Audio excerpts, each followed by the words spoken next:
ব্যস্ততা Paris Olympic বুঁদ করে রেখেছিল পুরো ক্রীড়া দুনিয়াকে।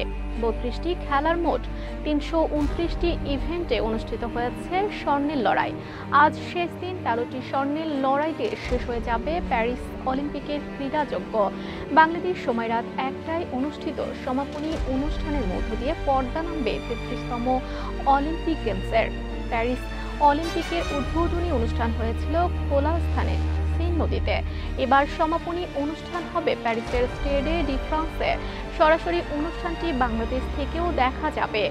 সমাপনী অনুষ্ঠান দেখার জন্য প্রায় ৮০,০০০ দর্শক উপস্থিত থাকবে স্টেডে ডি ফ্রান্সে, যেখানে অ্যাথলেটদের অর্জনগুলোকে উদযাপন করা হবে। সে সঙ্গে স্বাগতিক শহর প্যারিসের সাফল্য তুলে ধরা হবে। এই অনুষ্ঠানের মধ্য দিয়ে নিভিয়ে দেওয়া হবে প্যারিস অলিম্পিকের মশাল এবং অলিম্পিকের পতাকা হস্তান্তর করা হবে লস অ্যাঞ্জেলসের মেয়রের হাতে।